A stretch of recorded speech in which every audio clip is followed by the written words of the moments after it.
get into the show now. All right. Atay. Look, thank you so much. This is another recording of our podcast called Northerns with myself, Beatrice, and my co-host Tanya Innaarulik. We have today guest hosting Laurel Sprengelmeyer, and then our technical director Chris McCarron.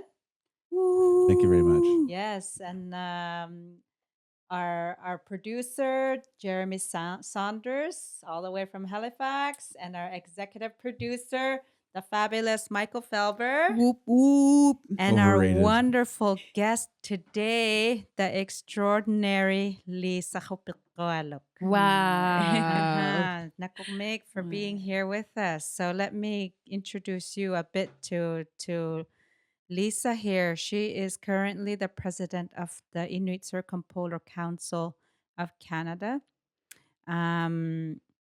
She is an author of a book called Traditions Relating to Customary Law in Nunavik. She has been everything. She's had a big role in Nunavik society, and I look up to her very much. And that's why I wanted to have her here, because she has a wealth of knowledge that I want to learn from, and for all of us to hear. So let's start with where you're from, Lisa. Atay, nakomita, and thank you to you as well for inviting me here. Mm-hmm. I'm from Puvernitok. I was born in Puvernitok in Nunavik. Grew up in a few other communities, raised by my grandparents. So spent the first several years of my life there before leaving my family to go to Ontario as a 13-year-old to continue my schooling. Lived with a good family there, then went on to Ottawa, where other Inuit students went to finish their high school. At 13. Yes. Wow. And was that a decision that was made, or was it forced upon? Not at all. See, I had a teacher, and we were living in Kangersuk at that time, where grade 6 was the last grade level of schooling. And this teacher, she originally came from Kitchener-Waterloo. And without my knowledge, I think she had spoken to my grandparents. She believed in you. Yes. She saw something in you. She did. And she said she had encouraged, I think, my grandfather to allow me to continue my schooling. But my irnir, as I called him, my son, who was my grandfather, he sat down with me one day. And it was probably a Sunday, quiet day, and asked me, your schooling is going to end soon. And beyond grade 6, there's nothing here in Kangersuk. So you have a choice. And he told me the two choices I could make. One was to continue my schooling and go to Ontario. And the other was to stay. But I would not be going to school. Now, he knew I loved going to school. So that choice was offered to me. At such a young age. Yes. And I knew my choice at that age too. Wow. Yeah. So even though it was hard, because I left, I chose to continue my schooling. But a good home had been found for me. I lived with a good family. And I went to public school in Kitchener-Waterloo for 2 years. Yes. So that's where I gained a greater grounding of my English. Yes, at that younger age. And that's also where I started learning French in school, grammar. That was where I was introduced to French grammar. Yeah, like a lot of Ontarians who went to school in public school, they started learning French there too. So I was along with the same group. Yeah. So Your world opened. yes, Mhm. yes. It's not to say that it was easy. It wasn't. The first few months, I just took in the surroundings, got used to the new school. Then I went home for Christmas. Mm. And then when I left again, my family, and started the winter school year, on the first day I returned to that family, I cried. It was the first time I cried for leaving my family. Because you were just 13 That's still. right. Mhm. Yeah. If you don't mind me asking, what year was that? 1977? Yes, around there. Wow. Yeah. Wow. Yes. Well, that's how schooling was at that time. And a lot of young Inuit left home to continue their schooling. And many older students that I knew of were going to Churchill. Mhm. Yes. Yeah. Yes. Mm-hmm. But they were older. Mm-hmm. But some were going to Ontario, Ottawa by then too. Mm-hmm. Did you see any other Inuit while you were there in Waterloo? Oh, I think the only person I saw who was Inuk was, I remember, Charlie Tuktu. Came down for Hey, kind of a training. really? Yes, I can't remember what he was training in, Uh-huh. but I remember that we went to visit him where he was staying because he was another Inuk. Mhm. Yeah. He's such a nice man. Yes. Mm-hmm. Mm, yeah. I Very. can't imagine, but I also understand that learning is your passion. It still is, It hey? still is to this Mm-hmm, day. I mm-hmm. never stopped learning. Um, Yeah, because you're sometimes one of the very few Nunavik people with a master's, that's right. and you got your master's in French Wow. In a French in a French university. Yes, I Wow. And did. Wow. you have a master's in Yours- anthropology. Yeah, it was my dream Mm-hmm. to do a master's, whatever area of study it was. Now, my bachelor was in political science. Mm-hmm. And because I had moved to Quebec City for personal reasons, because I started living with the love of my life. Mm. And I also decided I'll obtain my master's too while I'm in Quebec City. And in Quebec Mm-hmm. City, Louis-Jacques Doré, that you know, Yeah. was still teaching. He was still a professor there. And I asked him, would you direct me as I do my master's? And also because I was doing a question on Christianity, transition to Christianity from shamanism, that was not his specialty, but there was another professor whose specialty it was, and that was Frédéric Logrand In Quebec City. in Quebec City. Wow. So Frédéric, co-directed me in my master's, while Louis Jacques remained also my director. It was like everything was meant to be Yes. and everything was in place. Yeah. Wow. Yeah. So yes, not that I know a lot of stuff. I mean, I think a master's, you can go beyond doing a master's as well. But when you do something, step by step, okay, I got my bachelor's. Yes, that was hard work. And then, wow, I can then aim for my master's. Yeah, that's hard work too. Yeah. Mm-hmm. And yeah. What was It's- it like studying about your own people in a world of scholarship that wasn't written by any of your own people? Or I'm assuming many, at least, of your own people. Yeah, it's true. I mean, I think when I started to question about Angakunik and why did we, push it aside and embrace Christianity as Inuit did several decades ago, well, a lot of anthropologists have looked at that question and gathered stories. And I did find one book that was really based on Inuit knowledge and the interview of Inuit elders. And I kind of grabbed it and I just keep it close to me all the time. And it's called Cosmology and Shamanism. Wow. It's produced by Nunavut Arctic College. Wow.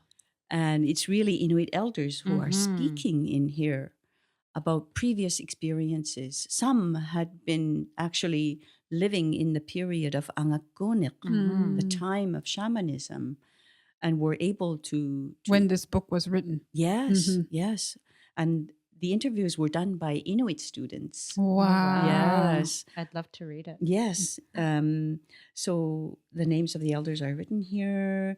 And it was edited by Bernard Saladin d'Anglure. Dirna. An anthropologist who also spent time in Huartak. Yes. Yeah, he speaks Inuktitut. Ah. Also, Louis-Jacques Doré speaks Inuktitut, and he too also spent time in Huartak. Hey. So That's- I like talking with Louis-Jacques Doré. He Hey. is so fun. He is. Yeah, he's very knowledgeable and quite a fascinating person. He is. In fact, whenever I still have questions, I still email him about a particular vocabulary, a particular term where, you know, for example, we have different ways of saying things in our dialects. Akvik, akvik, akvir. You know, it's all the same word, but I was wondering, why do we have these differences and what is the real way I should be saying it? I mean, because we say akvik in Nunavik, but in Nunavut they say akvik. So I was wondering, you know, the origins of the difference. So he gives really clear answers when it comes to that. Okay. Yes. Yeah. He's just full of knowledge, and yeah, he's definitely a treasure. Ah. Yeah, he's a real gift. Yes, he to is. Inuit because in our history we didn't have written history, and everything was passed down by oral history, and to have anthropologists who came in the early days to save all this knowledge, it's vital. It's so important.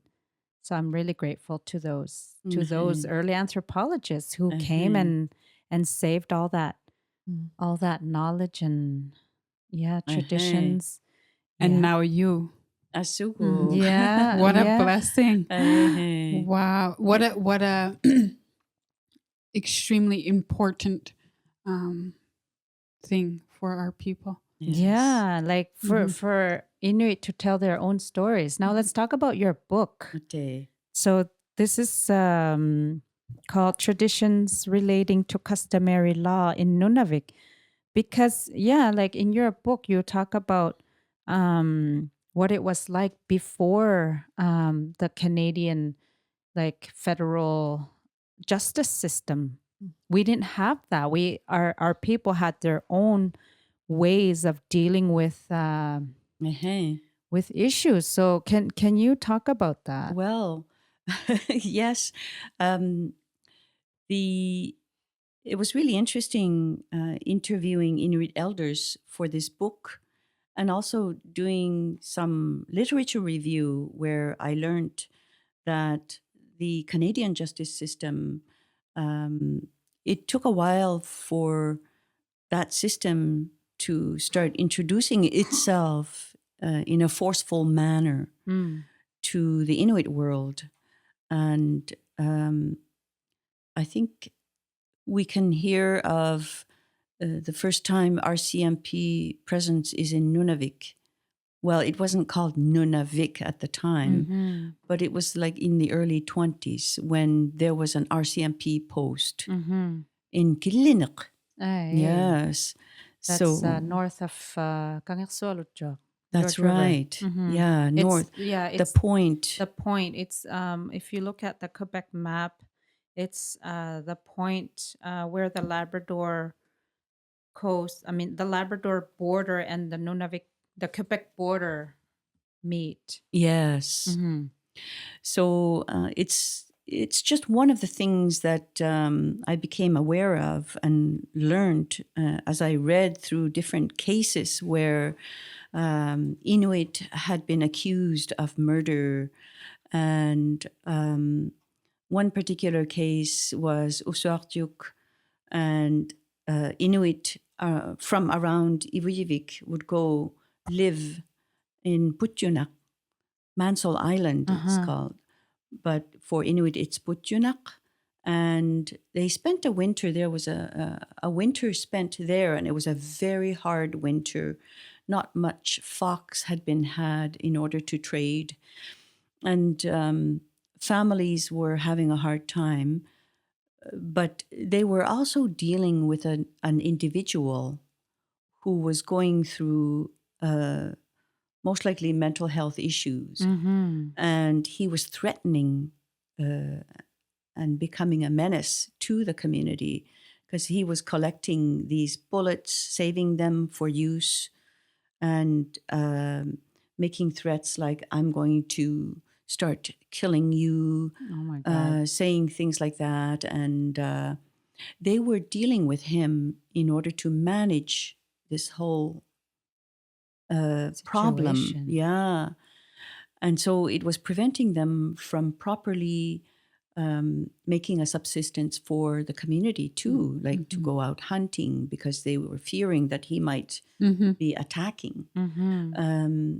So it took a whole winter to try to manage that situation. And after so long, they got together, some men got together and talked about it, the leaders in the community, and agreed that they would have to get rid of him. Eliminating. Mm-hmm. And they even chose who would do the execution. Mm. So they chose 2 men to do the actual killing. And the killing was by rifle, by shooting at him. So that's what happened with Usartuk.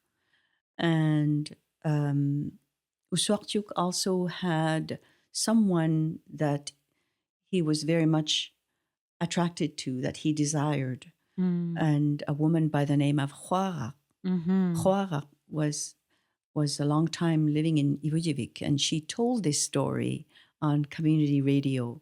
Oh. So I listened to the story that she recounted. And how old was she when she told the story? Well, she was already married and had a child and already. So Usartuk was attracted to her and was trying to, Okay, like when Usartuk was attracted to her, she had already her own family. That's married. right. And this was in It was what like an year? obsession. 1933. Okay.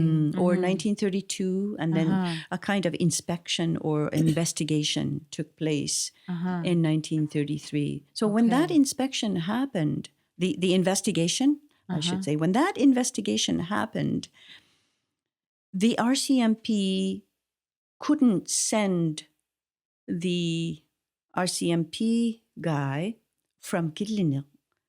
That's so far. It was too far. It was too far. Yeah.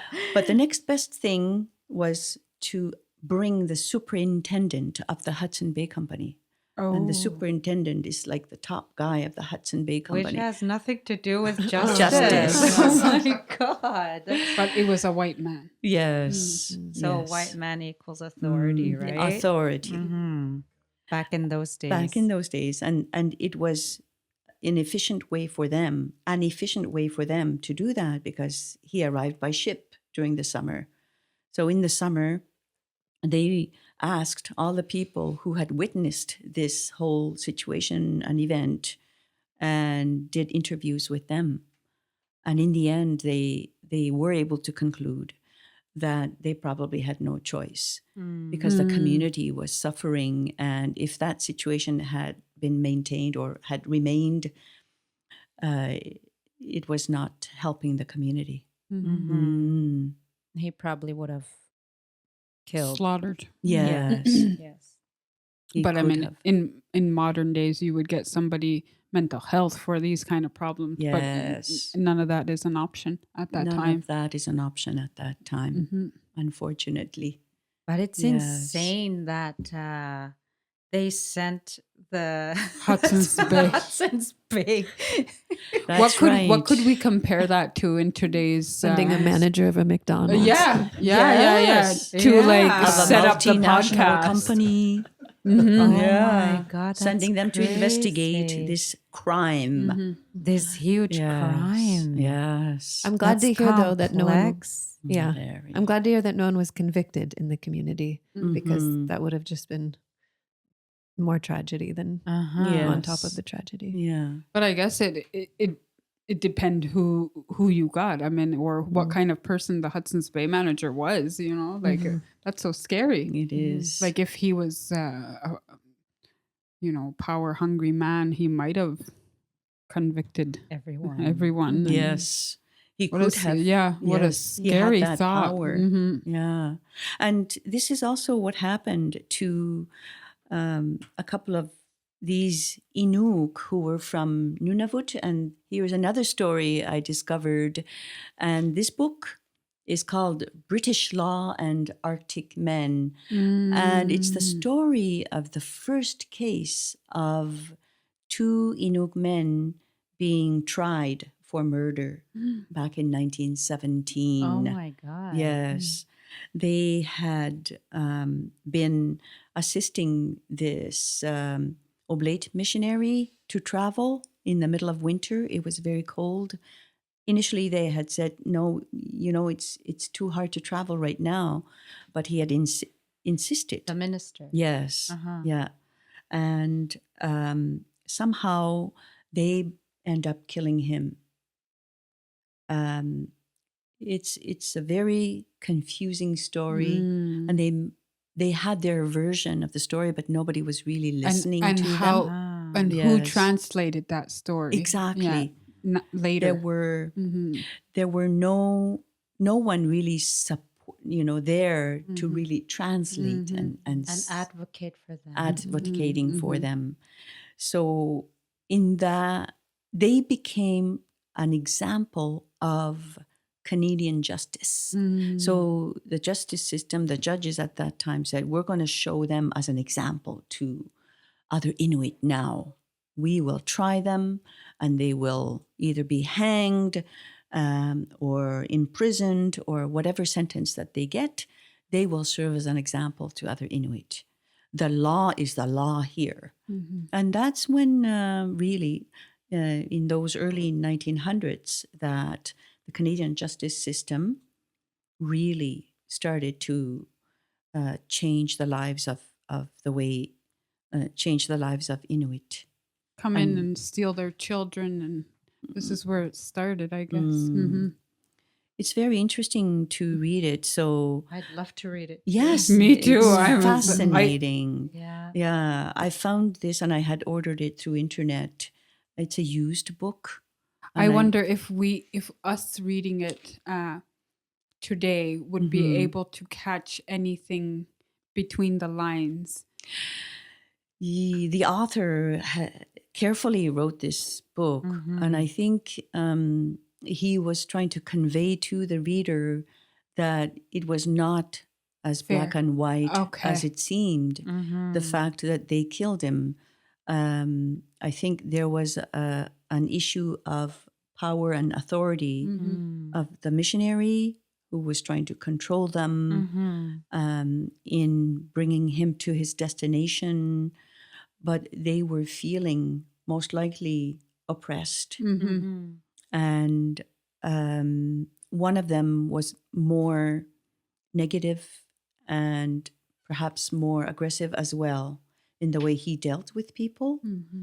And so rather than being forced now because they were struggling in this voyage, in the way they were trying to bring the missionary, and they were having sort of these confrontations between each other, and it turned violent. Yeah. I think the Inuit were living still at a time where they were mostly controlling their lives. Yeah, and not And now having an this- example of consequence to fear. Exactly. Yeah. There were no consequences, and they could act as Do they what wished. they want. Yeah. If they felt that there was something that was wrong, there was a Solution. clash. Yeah, there was a clash between the missionary and the two Inuk. Yeah, and Perhaps they thought he was a nuisance. Or maybe a threat to their beliefs. there We'll have to because- read the book. Yeah. Yes. We'll come to our own. I'm Yes. going to read Yeah. the book. Yeah. This is right up my alley. Yeah, this Things is like a missionary who came in to change Inuit, Of course. Yeah. to And civilize, yeah. and to demand to be taken to a place during a time that it's not good to travel. Yes. But he knew better. yes. He knew better than these two Inuk men. So going in with that that attitude already. Yes. There's also a story that I find so fascinating because a lot of us, I think we have this fascination or, yeah, I shouldn't call it fascination, but true crime. Oh, I it is a fascination. So hot right now. Yeah. So hot right true crime. I've been on it for a long time. Yeah. I know everything about everybody. So let's except get- these two. Well, but I'll know about Let's get to know another true Yeah. crime story of Yes. Aukautik. Hey. Yes. Can you tell us about Aukautik? Sure. Aukautik, I think, is someone that we women here would have looked up to if we had met him. So, and that's also what Inukbak, who talked about him in some of the old interviews I listened to at Avatar Cultural Institute, said that, when you saw him, he was really well built and very strong. And when Inukbak was a little boy, Aukautik had stayed over at his family's house. And what year was this? Well, Aukautik, the event of the Aukautik that we're talking about happened in 1899. So Inukbak is talking about way before 1899. And so he was really well built, and he could carry a whole, well, I'm exaggerating now, but he could carry a very heavy load of caribou meat and, bring it home to his family. And he was also a gentleman, a good man, as Inukbak saw him, because Inukbak was even able to share his bed, because he was the guest and stayed over at his family's house.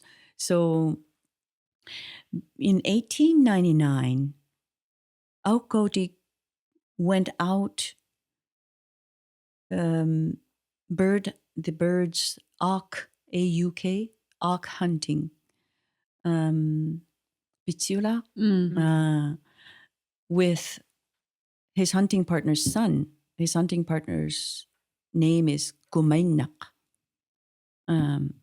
It's funny. Should I say what the name? Kumainak means olive lice, Full of lice. Full of lice.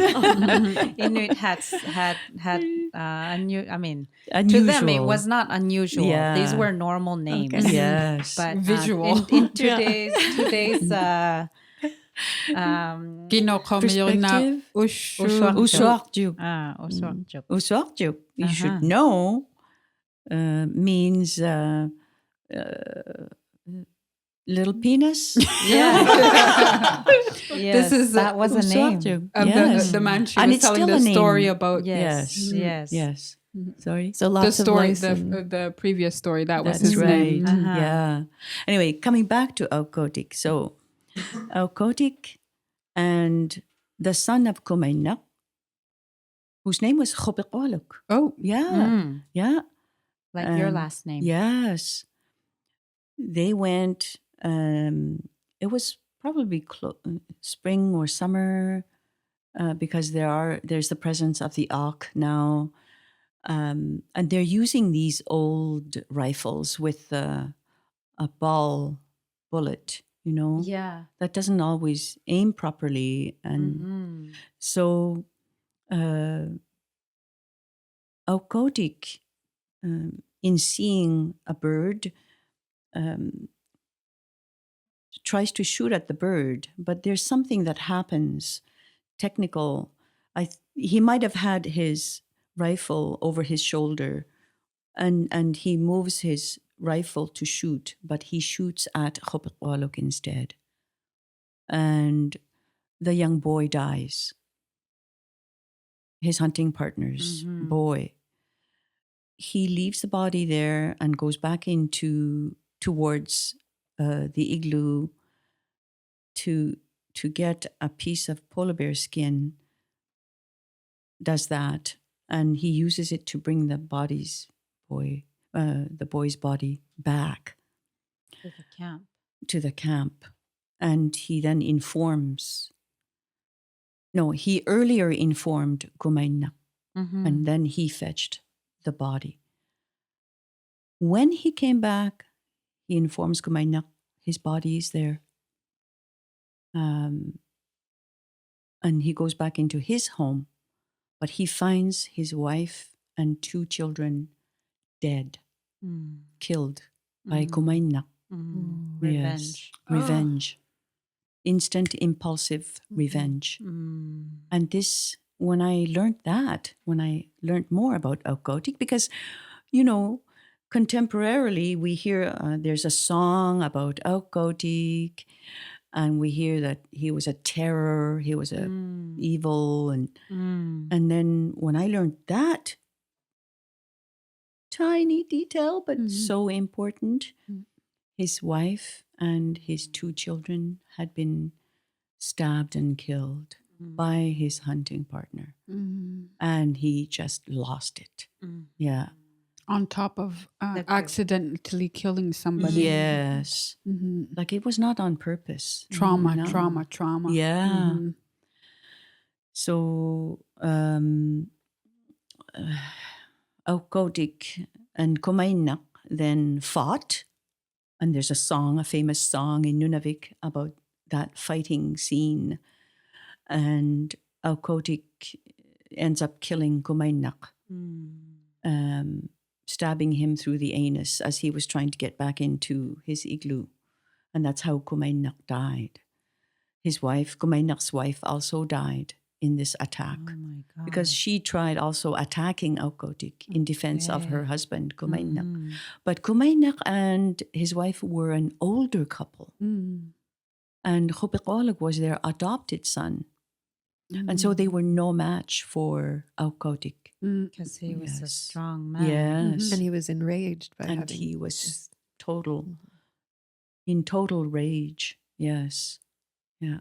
So then there was a friend of Aukotik who also arrived later, perhaps days later, with his wife and a young boy, their son, and the husband, and they were coming in with a sled that they were just pulling that on their own. Not they didn't knowing have to, what's happened. Not knowing what happened. So there's another famous part of this story where we hear about this family arriving to the igloo where Aukotik actually is, but they're not aware of what happened.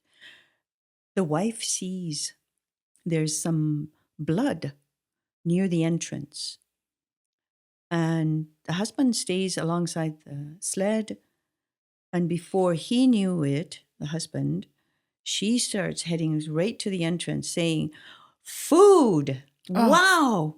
And she's expecting natsivinik or things like that. She thought there had been a seal butchered near the doorway because she sees the blood, and she's already like really looking forward to this because they've been traveling for days and they're hungry.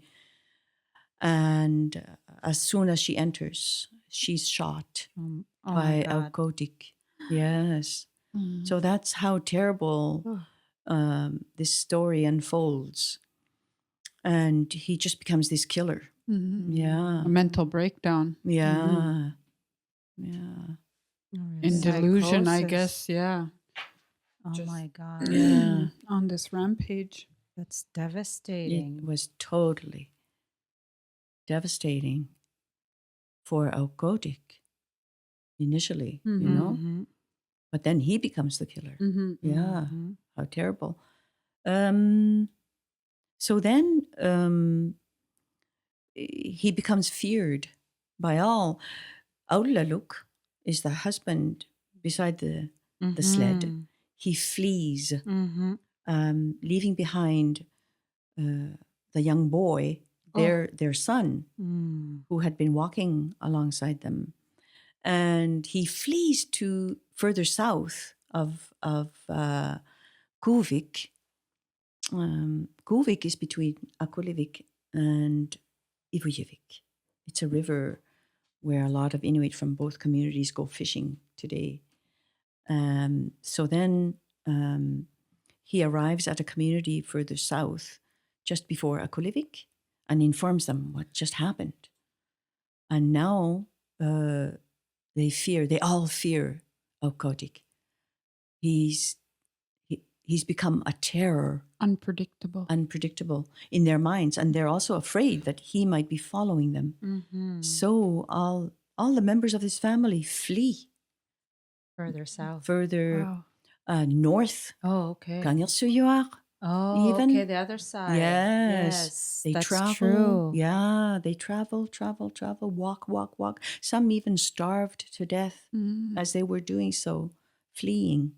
Wow. Yeah.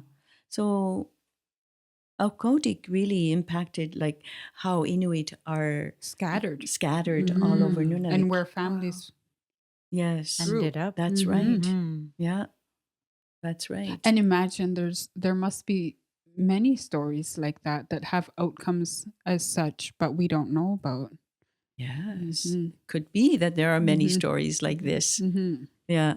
There are stories of, Inuit individuals being banished, for a temporary period until they improve their mental, situation, or until their mental situation improves, is what I should be saying.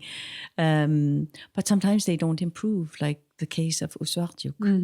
And you really have to act because they become a danger to the community. Yes. Now, what happened to Aukotik? So Aukotik, he remained alone for a couple of years and survived on his own. Sallualuk, another peer of his, knew him, and he and three of his sons, he had 3 sons, were traveling and saw a tent in the distance. And they saw an individual waving their hand to them. And they knew that it was Aukotik. His sons were afraid. They didn't want to approach. But Sallualuk said, listen, there are 3 of us and we'll spread out. So if he shoots at any one of us, we'll be able to shoot him back. But let's go to him. So he did what I would say was a sensible thing. It's to approach him and to get him into, society again. I think Sallualuk was helping him. Yeah. So Aukotik actually ended up living with them for a while. But still there were people who were afraid of Aukotik. They suspected him. They always thought they might attack. He might attack, kill someone. And eventually their fears drove them to actually decide that they should execute him. Oh. Yeah. One day he came back like a from... lynching. Like a lynching. Yeah. Yeah. So he came back from a hunting trip one day and they confronted him there and shot him, How killed him. tragic. So tragic. That's so Very tragic. tragic. Yes. And you would think that, or in modern day, you would probably say that he had temporary insanity when he did these things. you know? Yes, that's right. So it's sad that, Mm. although he was introduced back into his community, that the fear. Remained. Mhm. It's Yes. such a great act of humanity on Saloluk's part, though, to Yes, go beyond that fear and open his Yeah. home even with children and Mhm, with his that's right. It Mhm. was. Mhm. Yeah. I admired Saloluk after that. Mhm. Mhm. Yeah. And I felt so sorry for Alkotik. Yes. It's Mhm. terrible. I wonder if Mm. they ever got any Saunders. That was a question I wondered at the same time, Mm. and that's a good question. There is someone named Alkotik today. Ay. Yes. So yes. Saunders in our culture is very important. It's a naming tradition Mhm. where we name our children after someone who has died. Usually we do that out of respect Yes. for people, To honor. to honor them. That's right. That was my first thought, that if knowing this story back then, I probably would have named my son after the Saloluk. Salor. Oh, Mhm. yes. Yeah. Yeah. So Saloluk is the origin. So Saloluk is the origin of the Saloluk family in Puvalnitok. Today. Wow. Yes. Wow. And there's Aulaluk family in Akulivik today. Mhm. Yes. It's such a like epic story. Mm. Yes. And like I'm just kind of curious about, because I feel like you'd mentioned that there are songs Mhm. that still to this day people know that sing Yes. about this story. Yes. Do you like recall The song? No, do you recall how old you were when you heard the story? Like, do you all like remember a time where you first heard this story, or like who you might have heard the story from? It's my first time hearing the story. Oh, yeah. Mhm. I always heard it from my Irnik, my grandfather, and also through Which the is- song. Mhm. Your grandfather Yes. is. I don't think we caught that earlier. Uh-huh. He was named after.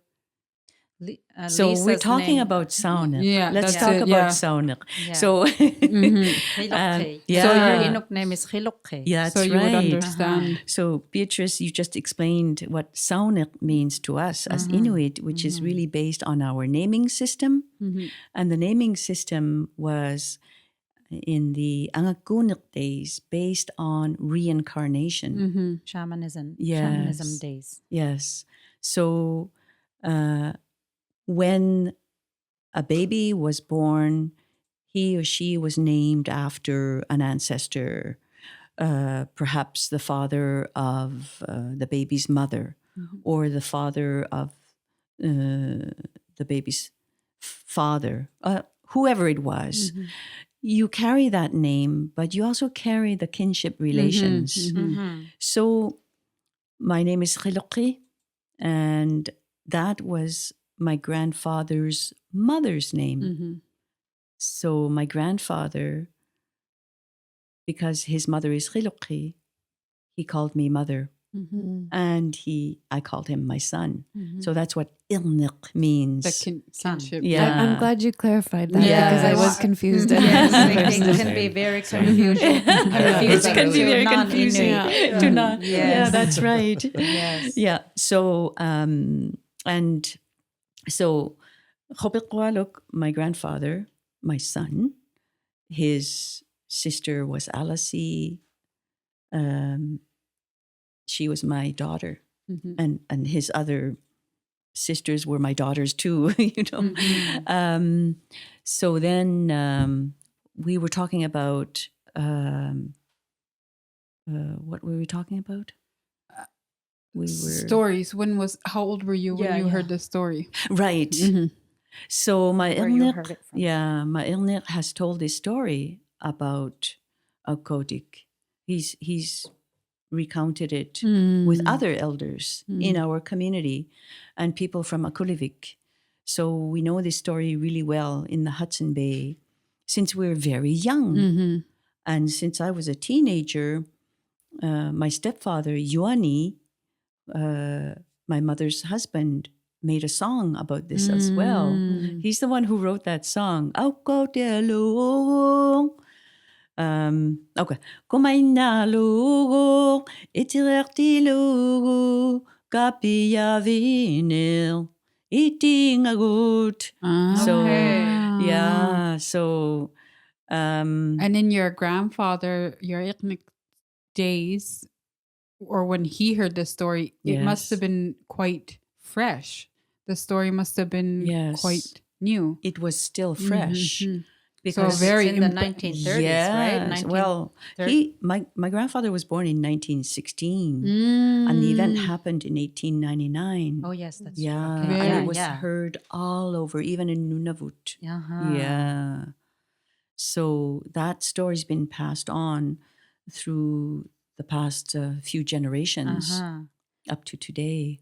I only remember hearing this when I was a teenager, probably like 13, 14. Mm. And I don't remember any details of it because it must have been just something that one of the elders mentioned Yeah. by saying he Aukauteluk, the mean Yes. Aukautik, went on a Yes. killing rampage Mhm. and then he was killed. But I didn't know the details. Like I didn't Yes. know he was a nice Mhm. family man. Yeah. I didn't know he had a wife and children and Yeah. And most likely suffered a period of insanity. Insanity. psychosis. Yeah. Oh my God. I mean, I It's- don't think many people, when faced with having your family just killed and you have a gun in your hand because you've just Wouldn't- been hunting, Mhm. I think it would be hard for, most people to deal with that differently. and accidentally Mhm. killing someone Mhm. And the guilt you already and hold that for that. guilt. And oh my God, I can't Yes. imagine the weight of that. Mm. But you're right, like Beatrice, the stories that we were hearing left, right, and center from different peoples, even from our own parents, were incomplete. Mm-hmm. And when I went to search what elders were saying in the old recordings about Aukautik, I was looking for that. In Avatak archives, there are recordings done by anthropologists. So Inuit was able to tell that story. And I got a more complete sense of what happened. Mm-hmm. And I said, wow, didn't know that. Same reaction. Mm-hmm. Yeah. Wow. It's Mm. fascinating. And what would we have felt at the time if we were, would we have been just as fearful and planned his execution as well? And Mhm. At that time. at that time, Mm-hmm. so tragic. Yeah.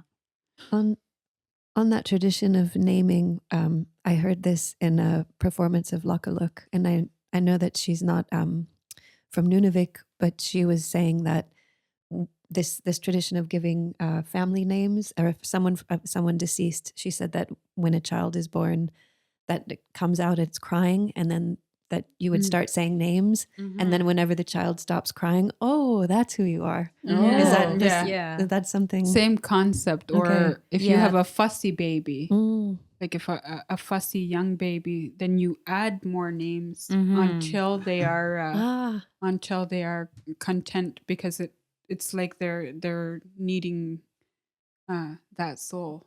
wow. Yeah, that Or attach- recognition. yeah, Okay. attach, yeah. Yeah. So if a person has a lot of names, you So, know they were a difficult like, child. Yeah. That's true Or in if- some cases. Or but- somebody you would call colic here Mm. in our culture would get a whole lot of names, until they felt better, Wow. Mhm. yeah. And we do a lot. We talked about that one of the episodes. It's kind of the concept of Northern, I guess. Yeah. Yeah. These little things that we do, or what was the myths Myth. and Yeah. superstitions. Yeah, Yeah. superstitions. Yeah, superstitions. How many names do you have, Beatrice? I have, so my first name is Beatrice. I'm named after my father's grandmother, who's Ganyangahaga, Mohawk.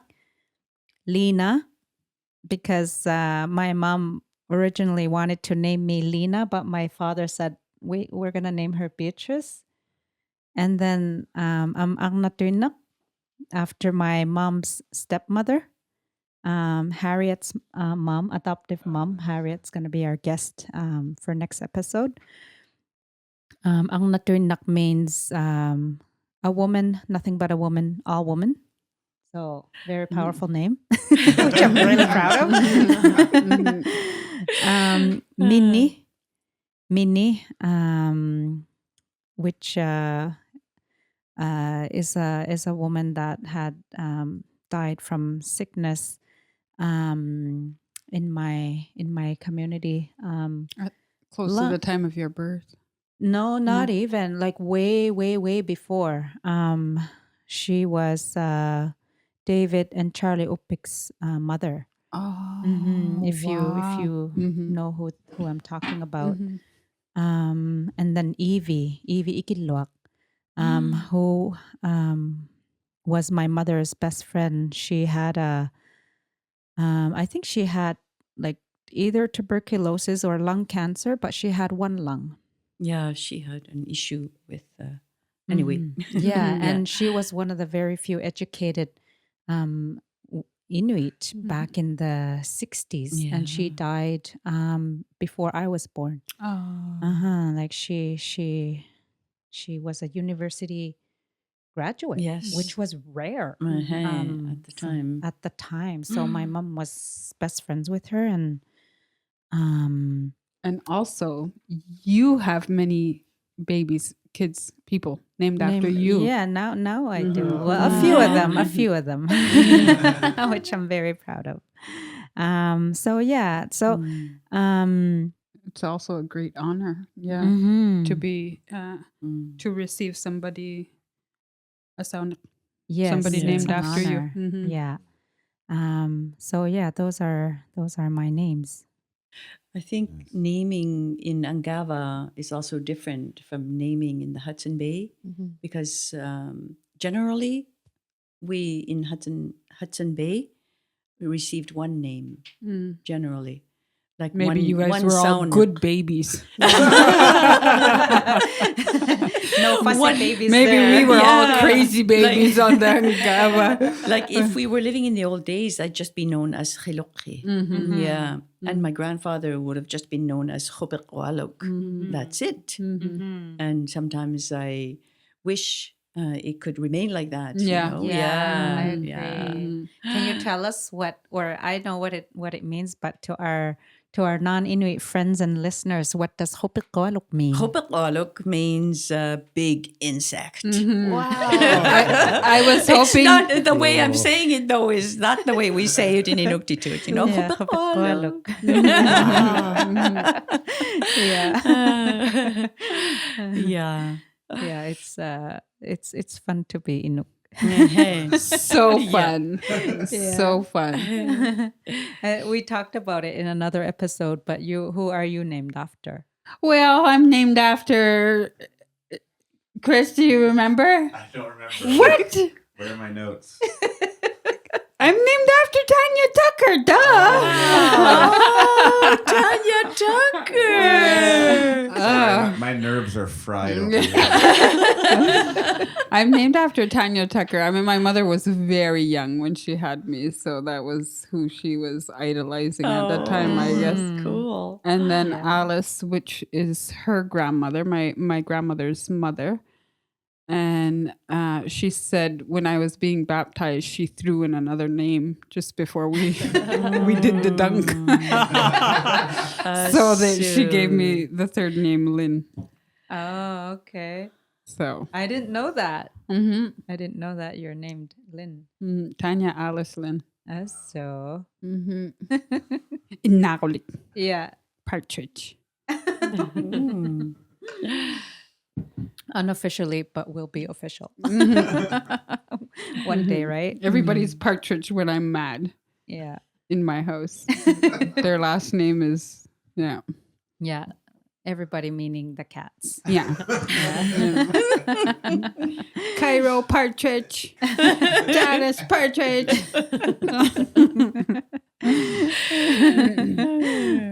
But yeah, naming. Well, I have a son who his name is Innaarulik, and he was named after his father's father, who was from Ivoyevik. So, and then he was also named Charlie after Charlie Kallak, who was somebody I adored very much when I was a little girl in Kutrog. He was an elder. So we, although my mother didn't do a great job following our customs, she named me Tanya, but we certainly followed our tradition. Mm-hmm. Tama siya. Mhm. Yeah, inyong libot. Yeah. Yes. This was a great discussion, and it's not over yet. Oh. But in our podcast, we like to play one of my songs. I feel like I'm kind of tooting my own horn when I do that. Toot it. But I'll toot it for you. Okay, thank you.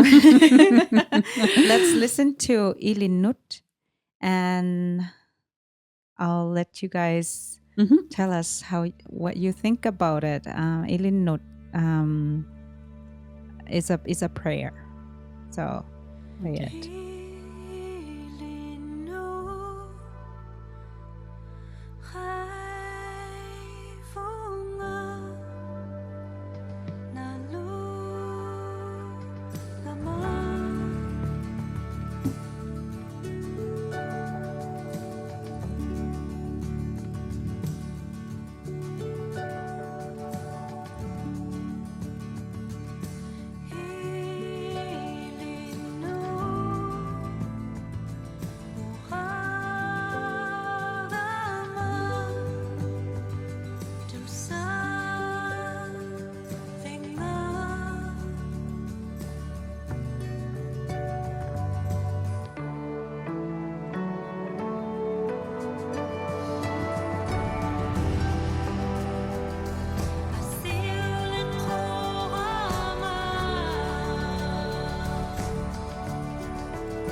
Yeah.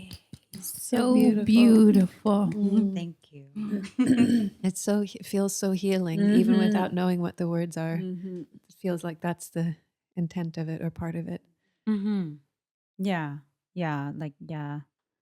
I wrote that song because I'm a spiritual person. Like I believe in God, and um I find as Inuit we are born very spiritual. Um no matter what choices um in what we're going to believe in, I find we're just naturally very spiritual. Mhm. And yeah, like in my life I've had so many times where I've felt helpless and lost, and that song is just about that. It's like I'm so lost right now, like I need your guidance. So that's what it's about. And also about handing my burdens over to him, like capital him. um yeah, because sometimes life is just so heavy that it feels like we can't go on with the burden, whatever it may be. So that's what the song is about. And yeah, like it's completely different than um shamanism, let's say. Like a lot of us, like we can talk about how how that came to be, like Mhm. how shamanism transitioned into Christianity, and what were and what are still the hanok, the frictions, I Mm. guess. At that time. Uh-huh. Yeah. It's a really good question to look at. Mm-hmm. And it's one of the reasons I chose to look at this question when I was doing my studies, and to see as much information, to find as much information I could about how we converted to Christianity and why, I think the whole historical context is also really important to look at when we see how and why we did. Mm-hmm. And also some parallels between Angakunik times and Christian times, and Mm-hmm. how there are similarities between the two belief systems, because prayer is important Mm-hmm. in both Angakunik times and Mhm. Christian times. Mm-hmm. So that's something that Inuit could relate to already. Mm-hmm. And the being believers, believing in Higher power. well, at the time, yeah, we could say it like that. Or a different power. Spirits, Mhm. and Mhm. believing in spirits, and spirits that are alive and are present in our lives. Mhm. It's the same in Angakunik times and Christian times. Mhm. In Christianity, we were told that there's evil and good spirit that is present. Mhm. The thing with Christianity is that the missionaries imposed this belief that there was a higher power, higher than the spirits that we were already Mhm. connecting with Okay. in the Arctic. Mhm. So when Inuit decided to actually become Christian, it took a long time. It took decades before they finally accepted what the missionaries were telling them. Mhm.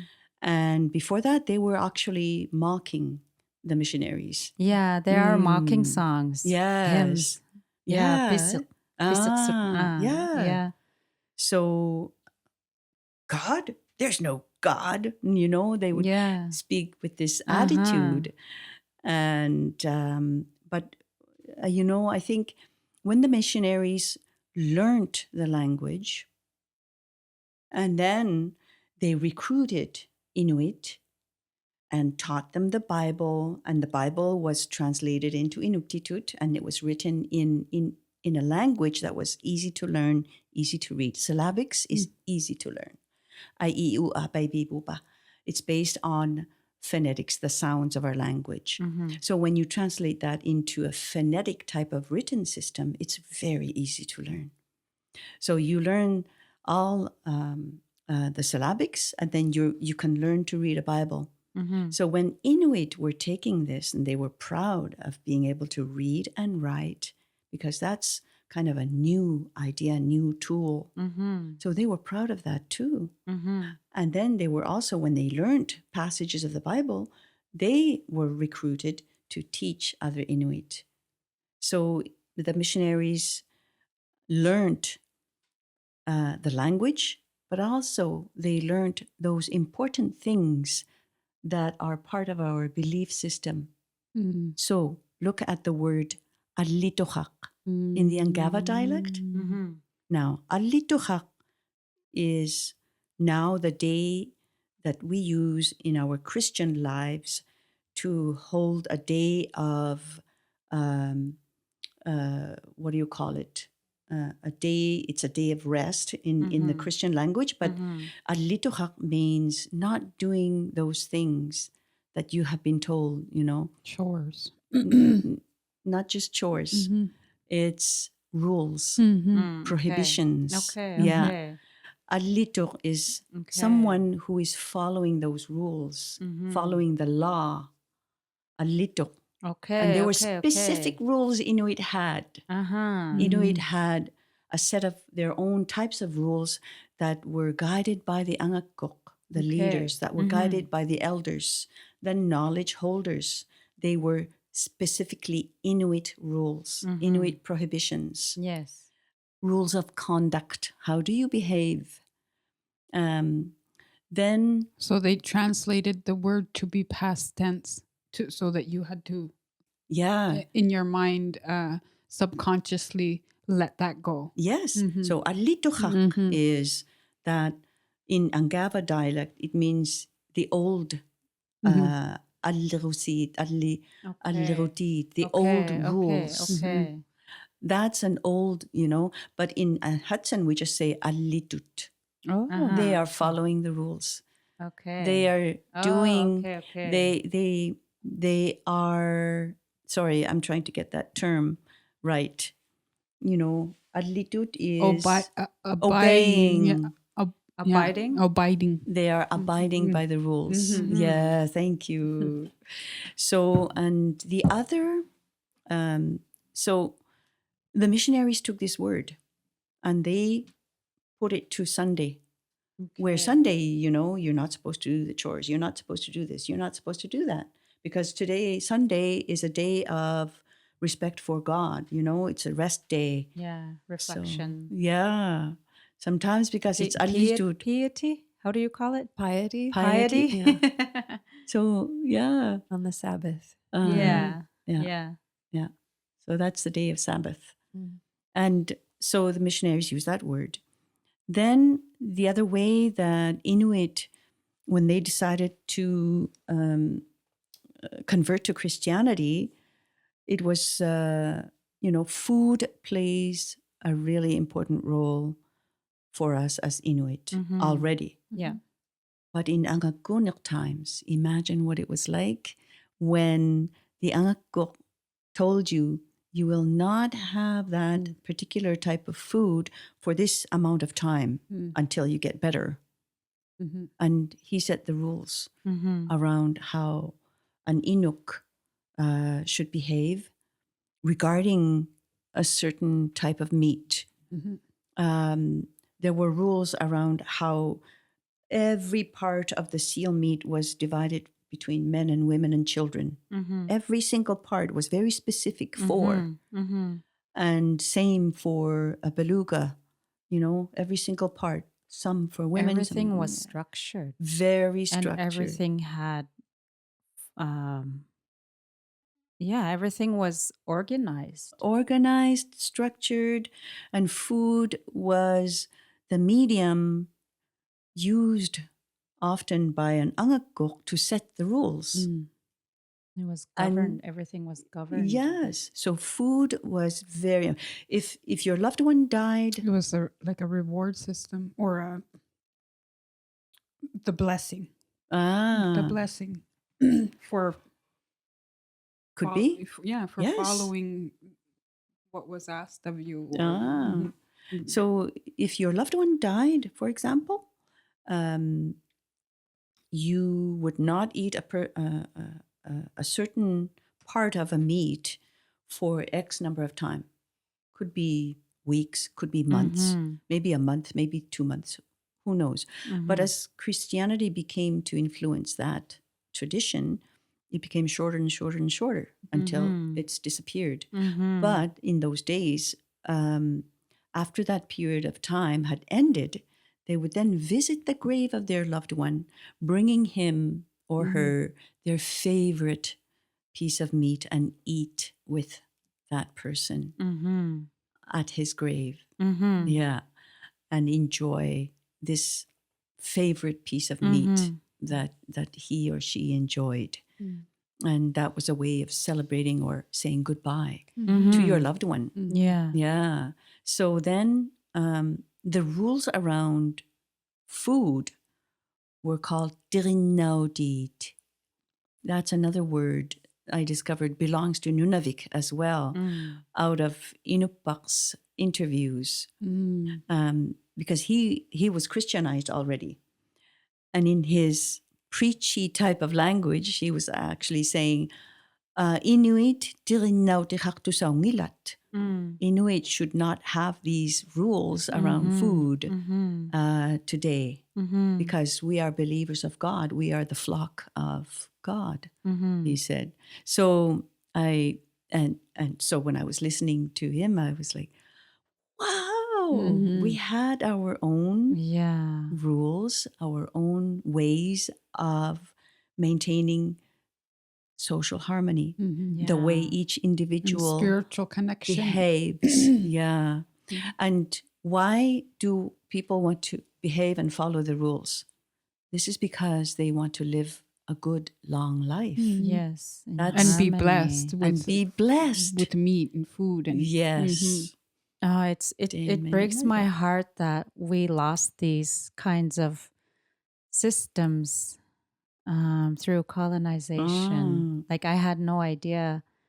I mean, like you kind of hear. I knew that shamans were the really the head of camps, but the details nobody taught me.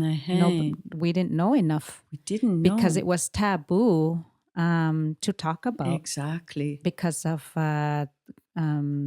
Christianity. The fear that if our parents talked about it, that we would learn about it and we would learn how to become angakko. And go to hell. And well, ultimately, everything always pointed towards you're going to go to hell. Yes. If you, yeah. So it's a very, very interesting part of how our society functioned. And it did so because it's an Arctic society. And Inuit founded this culture. They invented. With what they had. Yes. With what was surrounding them. Like it's and the unity and the, what do you call it? How everything balanced and made sense and worked and in such a harsh place. Yes, in such a harsh place. And I think, like, for example, the story of Takanagapsaluk, or in other regions of Inuit Nunavik is called Sedna. Yeah. In Nunavik, we often call her Takanaluk or Takanagapsaluk. She was the one controlling all marine mammals. And the Angakuit, if for, like, sometimes I'm repeating this same story, so I'm feeling like my story is quite limited because I wish I knew more about her. But when Inuit were living through rough times and they couldn't find the animals to hunt, they were being withheld by Sedna, Takanaluk. So an Angakok had to fly down to her, swim down to her to appease her. And she was very upset. Her hair is all tangled and messed up, and she doesn't smell good either. She's all dirty and messy. So the Angakok combs her hair, cleans her up, talks to her sweetly and nicely. And we don't know, maybe he even has sex with her. Yeah, which was a big, Yes. a big part of our culture then too. I mean, the stories are there's so much sex surrounded everywhere. Yes. What a kinky people. Like, it's not mentioned, it's not talked about in her story. But, the man combing her hair, trying to make her happier, And then she, when she attains her peace again, she then lets go of the animals and The walrus, the walrus, whales, the seals, the fish. And You could see where a story like this, also in such a harsh time and a time of such unknown, where it gives you hope, where there might not be any hope, where you're starving to death and but a story such as this means that maybe there is a light at the end of this journey, so let's do this, let's try with this, and maybe you could see where these glimmers of hope were introduced, that very likely was the energy that kept people alive. Yes, exactly. So they appeased her. Yes. And very often too, speaking of prayer, you prayed out to Sila.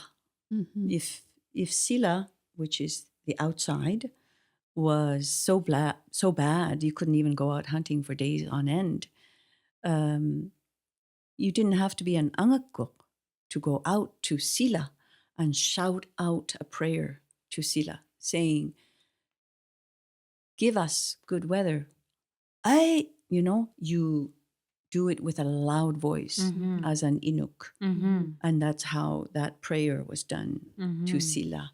And lo and behold, it would happen, Yeah. So there are so many hundreds of stories about Angakuit's abilities.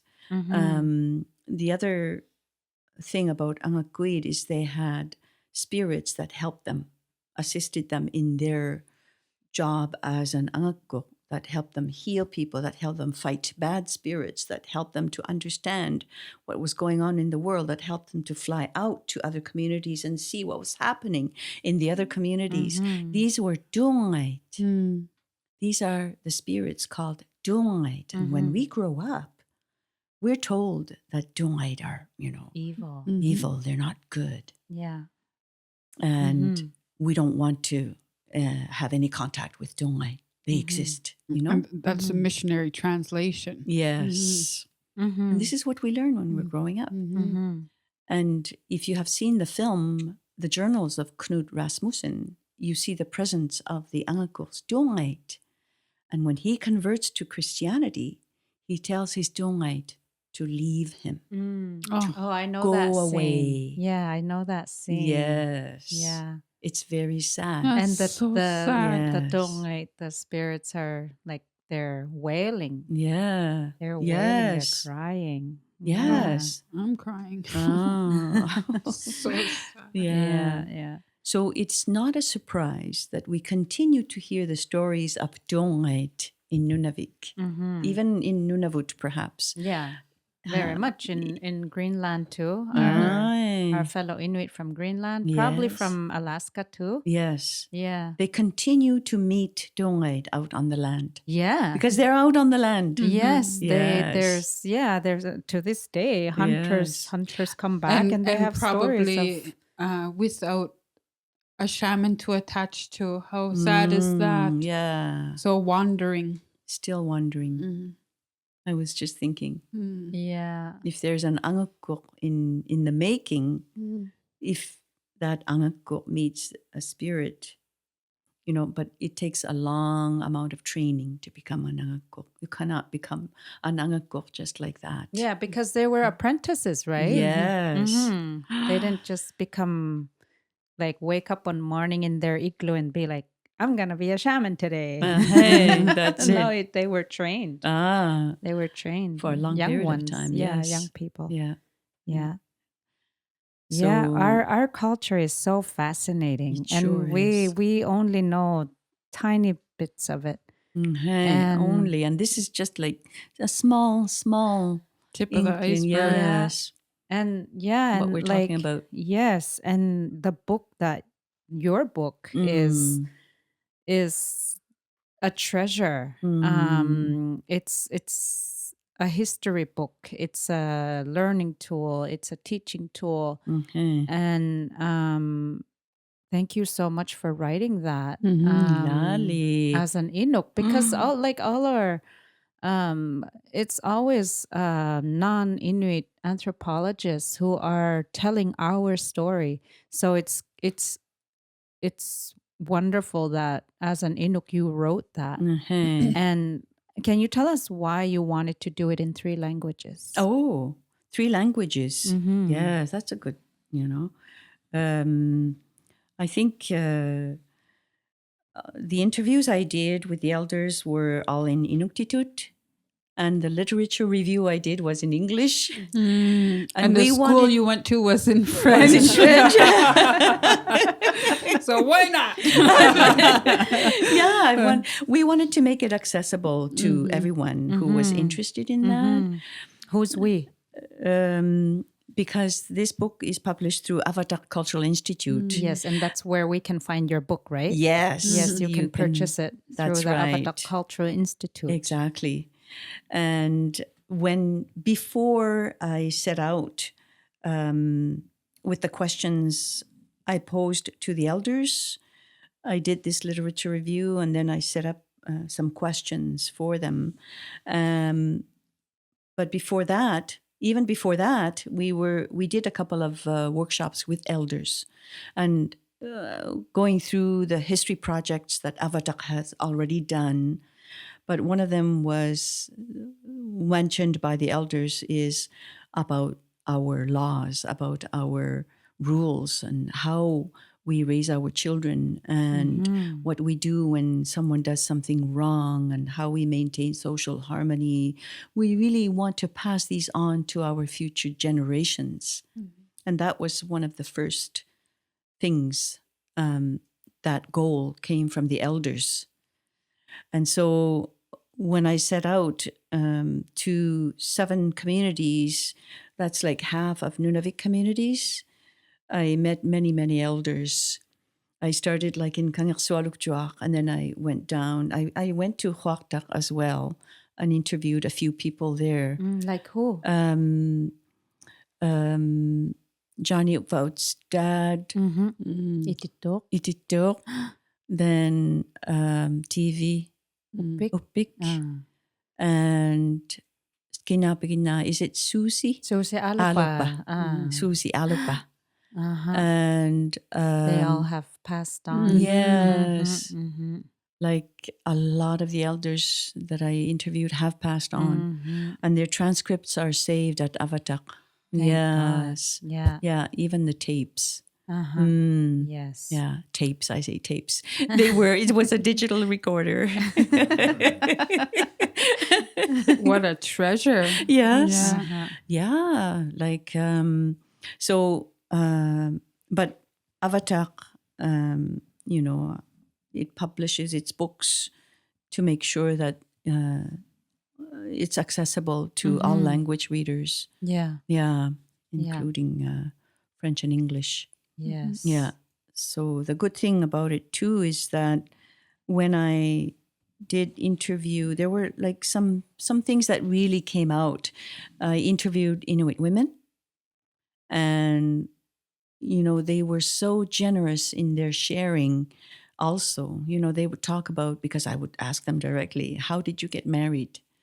Who was your saunik? We talked about saunik. Each single one of them, I asked who's their saunik, who's their sanayik. And when you were told that you had to get married, what was, tell me that story, because a lot of the elders who were born like in the 30s and arranged marriages were still happening. Yeah. And that was one of the functionings of our Inuit society in the old days. Even sometimes babies had already been betrothed to each other. Then they'd be... We even joke about that now. Yes. In today's life, we'll joke about that like, with our babies. Yeah. Say Yeah. that my baby's going to be with your baby when they grow up. Right. Mm-hmm. Yeah, it's turned into a kind of it's still in our conversations. Yeah. So a lot of women, they said it was my duty. I could not go against what my parents told me. I had no choice.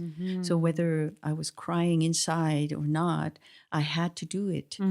And there were a few women who were able to say, nope, because they were very, how do you call it? They were very strong-willed, and their parents couldn't force them. But eventually they would still find someone that they loved. Yes.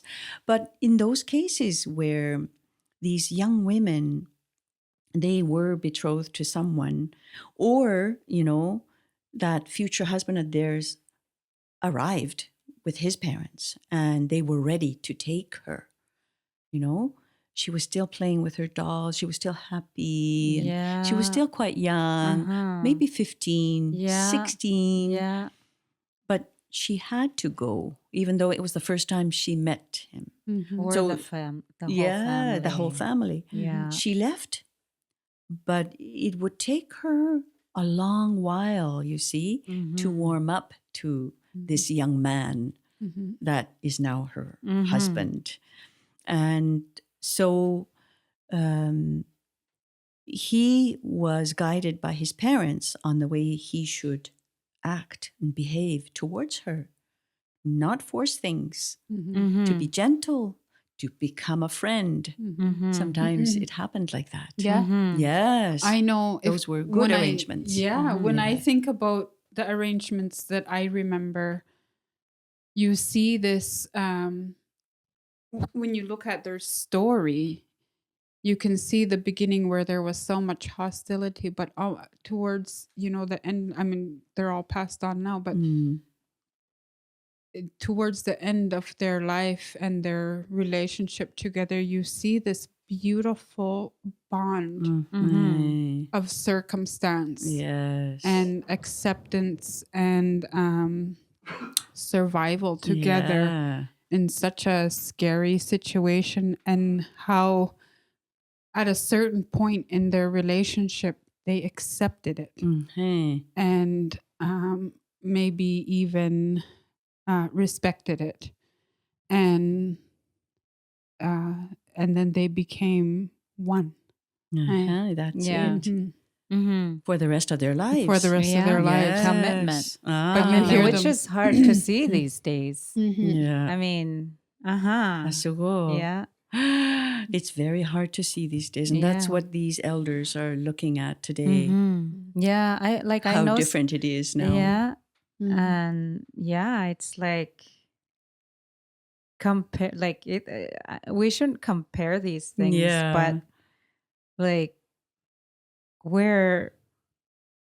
we don't have the same tolerance. I mean, the same Oh. understanding of commitment, Ah. really, as Not the same the people anymore. before us. Mhm.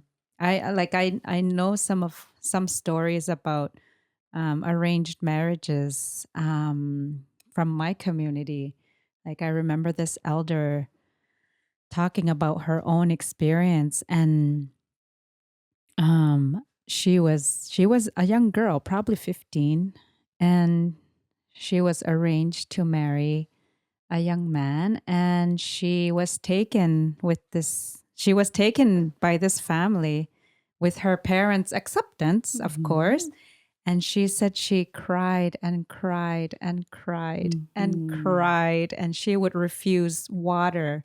Like her new family was trying to give her water, but she was like protesting. Wanted to She die. cried until she had no more tears, and then she Oh. eventually accepted Her that. lot Yeah. has to go. Mhm. Yes. I mean, just even thinking about if we were in that situation, what would I do if I was in that situation? I would cry and cry and cry and cry and Yeah. cry. Imagine, Mhm. imagine. I would like, too Mhm, if I yeah. was not accepting Mhm, the situation and being taken away from my family. mhm. And But it's the there's- same. Like I mean, not to compare the marriage and prison, but the concept like of who thrives in such a state. Who thrives in such a state like that? It's somebody who accepts and says, okay, maybe this is really shitty, but I'm gonna work with what I got and try to. Mhm. And I guess that's that was the key to it all. Uh-huh. Yes. Like my aunt always tells her story where she was a young lady and she was betrothed, and she said she really, really, really didn't want to be married to her husband, but then he was the love of her life, Mhm. and That's she it. misses him every day. Yes. Mm-hmm. I imagine you get at a certain point, your eyes, your sight changes. To when you're able to understand the situation and look at it in a different light Mm-hmm. Yes. and with acceptance and Well, I think it also took time Mhm. to warm up to your new friend. Mhm. Well, hopefully this was going to become a A friendship. good friend, yeah. Yes.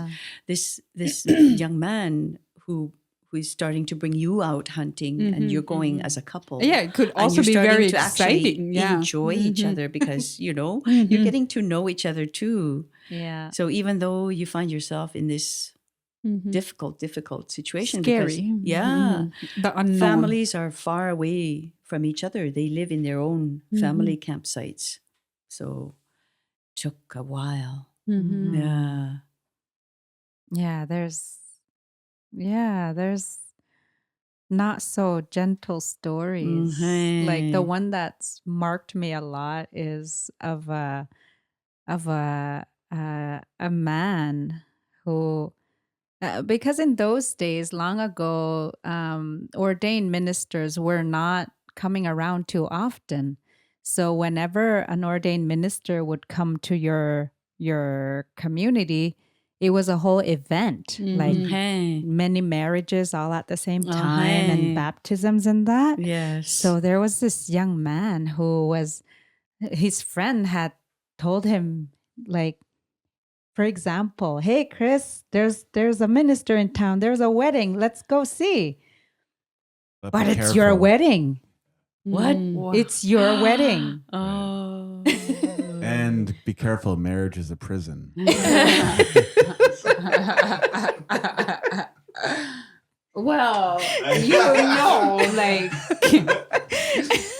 know. You know what I mean? Yes. Break it down. But yeah, like the man, it was his wedding. It was his wedding to a girl he's never seen before. But And we like ended up to being his wife forever. Yeah. we sympathize with the women, but it must have been just as scary Same for with the the- men. Yeah. I had a friend Yeah. in It university was. that was getting a male friend who was being put into an arranged marriage in Pakistan. And he was pretty depressed about it and, really conflicted, but was a can really sweet imagine. person and really close to his family. Then he went to Pakistan and she was apparently this like gorgeous mountain babe. And he came back and he was like, I'm cool with it, guys. Everything's gonna be okay. And I think the stats on, this is at least in South Asia from some places that I've They're read. high. They're high Yeah. for happiness. It's actually almost better stats than for love marriages. Yeah, in terms yeah. of long-lasting happiness. That's right. There's a Yes. certain amount of respect you go into with it, I guess, and tradition and values, and it's just a different way. Yes. It's yeah. It's not prison. Okay, Chris? It's not Let's prison. make that clear. Wrongly convicted. All right. Knock on wood. Knock on wood for that one. Anyways, I had a great time with all of you. Naturally. Lisa, thank you so Thank much for you. spending time with us. We learned so much. Thank you for having invited me. I It's a feel pleasure. I feel smarter. I feel Wow. I feel lighter. I feel smarter. I feel prouder. And I hope that we can do it again with you. Yes, I Yes, would love to. There's so Yes. much more. I could listen to you forever. Yeah, thank Wow. you. Uh-huh. And know that this book, even though it's a rather recent publication, I think there's a lot more work and more study and more research that can be done, Added. to make a new edition. Yes, Or Or a Are you second working on one? edition. Are you working on one? Not yet. Okay. I wish I All right. had time right now. Yes. Yes, I want to but it's get on my every mind. single book here. Yeah, I would yeah, love to too. read every single book. Yeah. ILINNUT, Mhm. which Ah.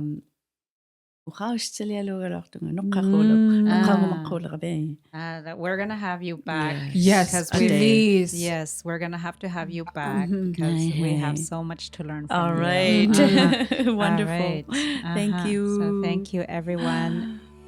This is until next time. Yes. Nakormik. Meg, thank you.